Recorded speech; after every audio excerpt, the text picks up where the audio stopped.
자유를 통제하는 해악. 고대 국가들은 모든 시민을 육체적으로 및 정신적으로 철저하게 훈육시키는 것이 국가의 이해관계와 깊이 연결되어 있다고 생각해서 공권력을 동원해서 개개인의 삶의 모든 부분과 모든 행동을 규율할 자격이 있다고 생각했고, 고대 철학자들은 국가의 그러한 사고방식을 지지했다. 물론 그러한 사고방식은 힘 있는 적국들에 의해 에워싸여 있는 작은 나라들에서는 용납될 수도 있는 것이었다. 왜냐하면 그런 나라들의 경우에는 적국의 공격이나 내부의 혼란에 의해서 무너질 위험이 생존했던 까닭에 조금이라도 통제를 풀고 자유를 허용하는 경우에는 치명적인 결과가 초래되기가 너무 쉬워서 사람들에게 자유를 주었을 때 장기적으로 얻게 될 유익한 효과들을 고려한 정책을 펼 수 있는 여건이 되지 않았기 때문이다.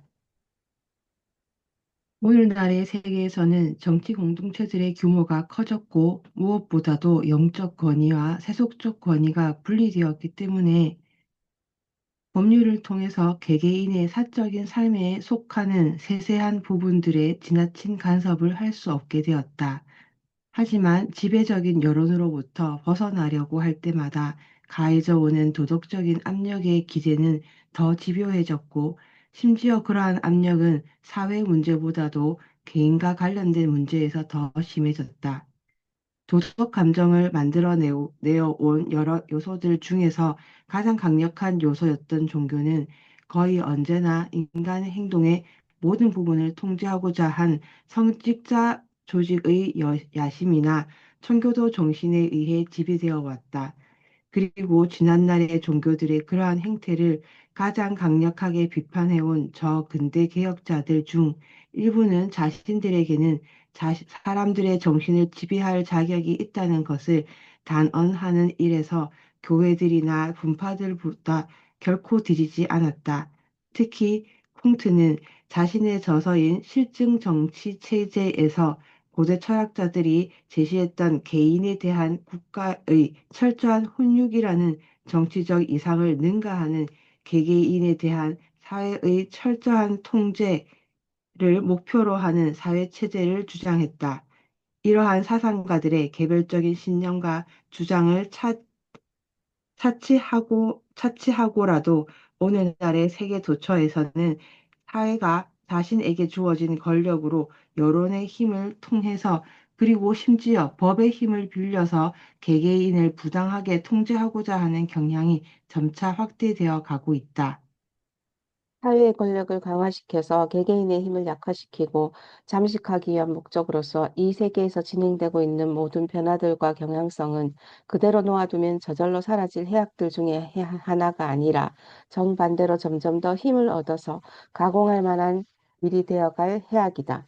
권력자의 자격으로든 아니면 동료 시민으로서의 자격으로든 자신의 생각과 취향을 다른 사람들에게 하나의 행위 규범으로 강제하고자 하는 인간의 성향은 인간 본성에 수반되는 몇몇 가장 좋은 감정들과 가장 나쁜 감정들에 의해서 가장 강력하게 밑받침되고 있기 때문에 권력을 빼앗는 것 이외의 방법으로는 거의 통제하기가 불가능하다. 하지만 그런 재앙을 막아줄 수 있는 가장 강력한 도덕적 신념이 생겨나지 않는다면 그 권력은 약화되는 것이 아니라 도리어 강화될 것이기 때문에 이 세계의 현재의 상황이 지속되는 경우에는 사회의 권력은 더욱 강화될 수밖에 없다. 논중의 편의상 나는 곧장 보편적인 명제를 다루지 않고 먼저 사람들이 방금 앞에서 말한 원리가 적용될 수 있는 분야라는 것을 완전히는 아닐지라도 어느 정도는 인정하는 그런 분야를 하나 선택해서 집중적으로 살펴보고자 한다. 그 한 분야라는 것은 사상의 자유, 그리고 그것과 때려야 뗄 수 없는 자유인 언론과 출판의 자유다. 이러한 자유들은 종교적 관용과 결사의 자유를 공식적으로 인정한다고 말하는 모든 나라에서 상당한 정도로 정치 도덕의 일부가 되어 있긴 하지만 기대와 달리 그 자유들이 기반으로 하고 있는 철학적이고 실천적인 근거가 되는 원리들에 대해서는 일반 사람들이 잘 알고 있지 못할 뿐 아니라 여론을 선도하는 지도층에 속한 사람들 중에서도 다수가 그렇게 철저하게 인식하지 하고 있지는 못하다. 그 원리들은 제대로 올바르게 이해하기만 한다면 이 주제의 어느 한 분야만이 아니라 훨씬 더 광범위하게 적용된다. 따라서 사상의 자유라는 분야를 철저하게 살펴보는 것은 이 글의 마지막 부분에 대한 최고의 서론이 될 것이다. 이제 내가 말하고자 하는 것은 어떤 사람에게는 새로운 것이 전혀 없을 것이기 때문에 그들에게는 지난 3세기 동안 그토록 자주 논의되어 온 주제와 관련해서 내가 논의 하나를 감히 덧붙이는 것에 대해서 용서를 구할 뿐이다. 제2장 사상과 토론의 자유. 출판의 자유가 정부의 부패나 폭정을 방지해 주는 안전장치들 중에 하나라는 것을 반드시 증명할 필요가 있었던 그런 때는 지났다. 적어도 나는 그렇게 믿는다. 이제 우리는 입법부나 행정부가 국민의 이해관계를 대변하지 않고서 도리어 특정한 의견들을 국민에게 강요하고 국민이 어떤 교리나 주장들을 들을 수 있는지를 결정해서는 안 된다는 것을 증명할 필요도 없다. 게다가 이 문제의 그러한 측면은 이전의 저술가들에 의해 자주 성공적으로 다루어졌기 때문에 여기에서 특별히 더 말할 것이 없다. 오늘날에도 출판에 관한 영국의 법이 튜더 왕조 시대만큼 억압적인 것은 사실이지만 반란이나 폭동에 대한 우려로 인해 강요들과 법관들이 한동안 공황 상태에 빠져서 정상적인 활동을 하기 어려웠던 시기를 제외한다면 이 법을 실제로 적용해서 정치적 논쟁을 차단할 위험성은 거의 없다. 일반적으로 말해서 헌법을 가진 국가들에게는 그 정부가 국민에 대해 전적으로 책임을 지는 정부이든 그렇지 않은 정부이든 그 자신이 국민을 완전히 억압하는 기관이 되려고 작정한 경우를 제외하고는 사람들의 의사표현을 종종 통제하려고 시도한다고 해서 그것을 두려워할 필요는 없다. 따라서 우리는 정부는 국민과 전적으로 하나이고 국민의 목소리라고 생각하는 경우를 제외하고는 그 어떤 강제력을 행사할 생각을 결코 하지 않는다고 전제할 수 있다. 하지만 나는 국민에게는 그들 스스로 또는 그들의 정부를 통해서 그러한 강제력을 행사할 권리가 없다고 본다. 그러한 권력은 그 자체가 불법적이다. 최고의 정부나 최악의 정부나 둘 다 똑같이 그렇게 할 수 있는 권력을 갖고 있지 않다. 여론의 힘을 얻고서 그런 강제력을 행사하는 것은 여론과는 반대로 그런 강제력을 행사하는 것만큼이나 해로울 뿐만 아니라 더 해롭기까지 하다. 온 인류가 한 사람을 제외하고 동일한 의견을 갖고 있고 오직 한 사람만이 반대 의견을 갖고 있다고 해서 강제력을 동원하여 그 한 사람을 침묵시키는 것은 권력을 장악한 한 사람이 강제력을 동원해서 인류 전체를 침묵시키는 것만큼이나 정당하지 못하다. 어떤 의견이 특정 한 사람에게만 의미가 있고 나머지 다른 사람들에게는 아무 의미가 없어서 인류가 그 사람에게 그 의견을 갖는 것을 막는다고 해도 그것은 단지 사적인 침해에 그치는 것이라 할지라도 그런 사적인 침해가 단지 소수의 사람들에게 가해지느냐 아니면 다수에게 가해지느냐에 따라 그 심각성은 달라질 것이다. 개인의 의견을 침묵시키는 것은 해악이다. 하지만 한 개인의 의견의 표현을 침묵시키는 것이 심각한 해악이 되는 이유는 그런 행위는 현재의 세대만이 아니라 미래의 세대들까지 그리고 그 의견에 반대하는 사람들만이나 아니라 찬성하는 사람들까지 포함해서 인류 전체에게서 중요한 것을 빼앗아 버리는 행위가 되기 때문이다. 그 견해가 옳은 이유는 인류는 오류를 진리로 대체할 기회를 빼앗긴 것이다. 그 견해가 틀린 경우에는 오류와의 충돌을 통해서 진리를 더욱 분명하게 인식하고 더욱 생생하게 드러낼 수 있는 아주 유익한 기회를 놓쳐버린 것이다. 이 두 가지 경우에 그 가설들을 정당하게 해주는 논거는 서로 다르기 때문에 이 둘을 따로 분리해서 하나씩 살펴볼 필요가 있다. 우리가 어떤 의견을 침묵시키고자 할 때 그 의견이 반드시 잘못된 것이라는 보장은 없다. 또한 그 의견이 잘못된 것임을 확실하다고 할지라도 그 의견을 침묵시키는 것은 여전히 정당할 수 없다. 1. 억압하고자 하는 의견이 옳은 경우. 첫째로, 권력을 통해 억압하고자 하는 그 의견이 사실은 옳은 것일 가능성이 있다. 물론 그 의견을 억압하고자 하는 사람들은 그 의견이 옳다는 것을 부정할 것이지만 그들의 생각과 판단이 언제나 옳다는 보장은 없기 때문이다. 그 문제에 대해 판단할 수 있는 기회를 다른 모든 사람들에게서 박탈하고서 그들 자신이 인류 전체를 대신해서 그 문제를 결정할 권한이 그들에게는 없다. 그들이 어떤 의견이 잘못되었다고 확신해서 그 의견을 청취하기를 거부한다면 그것은 그들의 확신이 절대적으로 옳다고 전제하는 것이다. 모든 의견을 침묵시키고 일체의 토론을 완전히 차단하는 사람들은 자신들은 생각이나 판단에 있어서 절대로 잘못을 범할 수 없고 틀릴 수 없다고 전제하는 것이다. 다른 의견을 단죄하는 것은 일반적으로 이러한 전제 위에서 이루어지고 이것은 일반적이기 때문에 특별히 잘못된 것으로 여겨지지 않는다. 인류의 건전한 식견이나 판단을 위해서는 불행한 일이기는 하지만 사람들은 자신이 틀릴 수도 있다는 사실을 이론적으로는 언제나 인정하지만 현실에서 어떤 문제에 대한 자신의 판단과 관련해서는 실질적으로 그것을 인정하지 않는다. 누구나 자기가 얼마든지 틀릴 수 있다는 것을 잘 알지만 자신의 의견이나 판단이 틀릴 경우를 대비해서 어떤 예방 조치를 취하는 것이 꼭 필요하다고 생각하거나 자신이 아주 확실하다고 느끼는 어떤 의견이 사실은 그들 자신이 인정한 대로 틀린 경우 중 하나일 수 있다는 것을 받아들이는 사람은 거의 없다. 절대적인 군왕들 또는 사람들이 자신의 말에 무제한적인 복종을 바치는 것을 보는데 익숙한 자들은 통상적으로 거의 모든 문제에 대해서 그들 자신의 의견이 옳다는 것에 대해 완벽한 확신을 갖는다. 의견을 냈다가 종종 다른 사람들의 반박을 듣곤 하기 때문에 자신들의 의견이 틀렸을 때에는 때로 고치려고 하는 좀 더 나은 환경에 있는 사람들일지라도 자신의 의견들 중에서 자기 주변의 모든 사람들 또는 자기가 습관적으로 추종하는 사람들의 의견과 동일한 것에 대해서는 무한한 집착을 보인다. 왜냐하면 자신의 독자적인 판단에 대한 자신감이 결여된 사람일수록 통상적으로 자기가 속해 있는 세계는 완벽하게 옳고 절대로 틀릴 수 없다는 암묵적인 믿음 위에서 그 세계가 지닌 의견들에 의지하기 때문이다. 개개인에게 그 세계는 이 세계 중에서 그가 접촉하는 부분을 의미한다. 따라서 일반적인 사람들에게는 그가 속한 정당과 분파와 교회 사의 서의 계층이 그의 세계가 되고 거기에 비해서 자신이 속한 나라나 시대처럼 상당히 넓고 포괄적인 부분을 자신의 세계로 삼고 있는 사람은 시야가 넓고 상당한 자유를 누리고 있는 사람이라고 할 수 있다. 자신이 속한 세계의 권위에 대한 그의 믿음은 아주 견고해서 다른 시대들과 나라들과 분파들과 교회들과 계층들과 정당들이 그와 반대로 생각했었고 지금도 그렇게 생각하고 있다는 것을 알아도 전혀 흔들림 없다. 그는 자기와는 다른 세계들에서 살아가는 사람들을 올바르게 인도할 책임이 자기가 속한 세계의 다른 사람들에게 맡겨져 있다고 생각한다.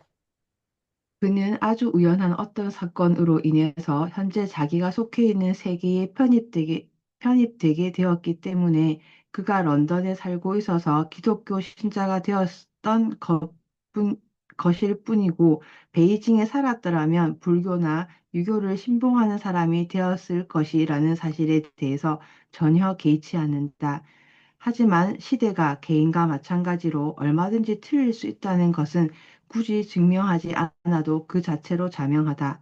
모든 시대는 많은 의견들을 고수했지만 다음 시대에서는 그 의견들은 틀린 정도가 아니라 터무니없는 것으로 여겨지곤 했다. 과거에 일반적으로 인정되던 많은 의견들이 현재에 의해 부정되고 있는 것처럼 오늘날 일반적으로 인정되는 많은 의견들도 미래에 의해 부정될 것이 분명하다. 반론. 나의 이러한 논증에 대해서 다음과 같은 형태의 반론이 제기될 가능성이 있다. 그것은 공권력이 자신의 판단과 책임 아래 행하는 모든 행위들 중에서 틀린 의견을 전파하는 것을 금지하는 행위야말로 자신을 절대로 틀릴 수 없다는 전제를 가장 강력하게 천명하는 것이라는 반론이다. 사람들에게 판단력이 주어진 것은 사용하기 위한 것이다. 그런데도 그 판단력이 잘못되게 사용될 수 있는 가능성이 있다고 해서 그 판단력을 절대로 사용해서는 안 된다고 말한다면 그것은 과연 정당한 것인가? 입법부나 행정부에 속한 사람들이 국가에 해롭다고 생각하는 것들을 금지하는 것은 그들이 오류로부터 자유롭다고 주장하는 것이 아니라 비록 틀릴 수도 있겠지만 그럼에도 불구하고 그들에게 맡겨진 의무를 양심과 확신을 따라 행하는 것일 뿐이다. 우리의 의견이 틀릴 수도 있다는 사실 때문에 우리가 우리의 의견에 의거해서 행동하려고 하지 않는다면 우리의 모든 이익은 방치되어 버리고 우리에게 주어진 모든 의무도 행할 수 없게 될 것이다. 모든 행위에 적용되는 반론은 어떤 특정한 행위에 대해서도 유효한 반란이 될 수 없다. 모든 주의를 기울여서 할 수 있는 한 가장 올바른 의견을 만들어내고 그 의견이 올바르다는 것이 아주 확실한 것이 아닌 경우에는 다른 사람에게 그 의견을 절대로 강제해서는 안 되는 것은 정부와 개인의 의무이다. 하지만 인간의 의식이 덜 개화되었던 과거에 지금은 올바른 것으로 인정되는 어떤 의견을 개진했다는 이유로 사람들이 박해를 받았다고 해서 여러 가지 이성적인 근거들에 비추어 정직하게 살펴보았을 때에 자신의 의견이 옳다는 확신이 있는데도 그 의견에 따라 행동하는 것을 주저하고 자신의 시대에서나 미래 세대에서 인류의 복리를 위태롭게 할 것이라고 생각되는 이론들이 아무런 제약 없이 널리 유포되는 것을 허용한다면 그것은 양심적인 것이 아니라 비겁한 것이다. 우리는 동일한 잘못을 반복해서 저지르지 않도록 조심해야 한다. 하지만 정부들과 국가들은 권력을 행사해야 하는 많은 일에서 잘못들을 범해왔다. 잘못된 세금 정책을 시행하기도 했고, 정당하지 못한 전쟁들을 일으키기도 했다. 하지만 그렇다고 해서 국민에게 세금을 부과하지 말아야 하고, 적군의 그 어떤 도발에도 전쟁을 하지 말아야 하는 것인가? 개인과 정부는 자신의 능력이 허락하는 한 최선을 다해서 행동하여야 한다. 절대적으로 확실한 것은 존재하지 않지만 인간의 삶의 목적들을 이루는 데 필요한 행동들이 무엇인지를 결정하는 데 충분한 확실성은 존재한다. 우리는 우리의 의견이 우리 자신의 행동을 위한 올바른 지침이라는 것을 전제할 수 있고 또한 전제하여야 한다. 우리는 나쁜 사람들이 우리가 잘못되고 해로운 것으로 여기는 의견들을 전파함으로써 사회를 부패하게 하는 것을 막아야 한다는 것을 전제하는 것과 마찬가지로 우리의 의견이 우리의 행동의 지침이 될 수 있다는 것도 전제하여야 한다. 그렇게 하는 것은 훨씬 더 많은 것을 전제하는 것이다. 어떤 의견을 반박할 모든 기회가 주어졌음에도 불구하고 그 의견이 반박되지 않아서 올바른 것으로 추정하는 것과 그 의견을 처음부터 올바른 것으로 전제하고서 반박할 기회를 전혀 허용하지 않는 것은 완전히 다르다.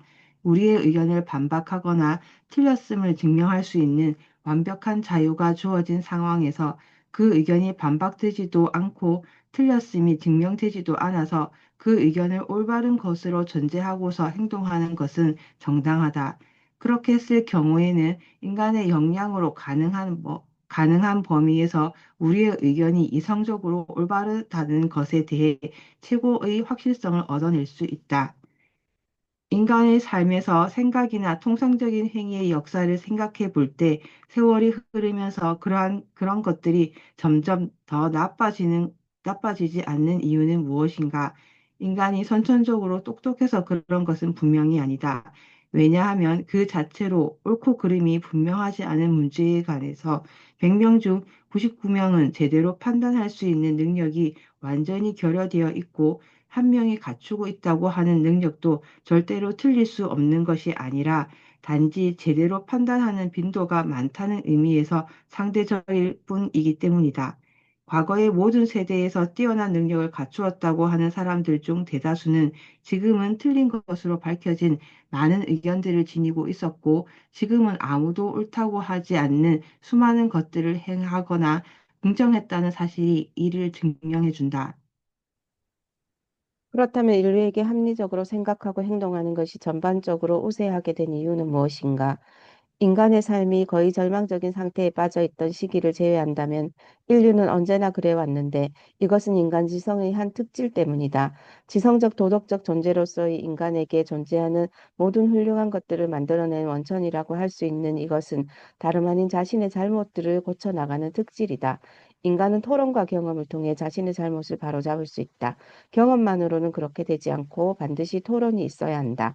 토론은 경험을 어떻게 해석하는지를 알려주기 때문이다. 틀린 의견들과 실천들은 사실과 근거에 의해 점차 밀려난다. 하지만 사실과 근거들이 인간의 지성에 어떤 효과를 미치기 위해서 지성 앞에 호출되어야 한다. 사실들이 자신의 의미를 스스로 말해주는 경우는 극히 드물다. 사실들이 지닌 의미가 드러나기 위해서는 거기에 대한 사람들의 판단이 필요하다. 토론의 필요성. 그렇다면 인간의 판단이 지니는 모든 힘과 가치는 그 판단이 틀렸을 때 바로잡을 수 있다는 데 달려 있다. 그 판단을 바로잡을 수 있는 수단이 언제나 마련되어 있을 때만 신뢰가 생겨날 수 있다. 어떤 사람의 판단이 진정으로 신뢰할 만하다고 했을 때 도대체 그런 결과는 어떻게 생겨난 것인가? 그 사람은 자신의 의견과 행위에 대한 다른 사람들의 비판에 늘 자신의 마음을 열어두고 있었기 때문이다. 또한 그 사람은 자신의 의견과 행위에 대해 다른 사람들이 말하는 모든 것을 경청해서 그들이 하는 올바른 말들에 의해서도 유익을 얻을 뿐만 아니라 그들이 하는 틀린 말에 대해서도 그것들이 어떤 점에서 틀렸는지를 자기 자신과 다른 사람들에게 설명하는 기회를 가짐으로써 유익을 얻어왔기 때문이다.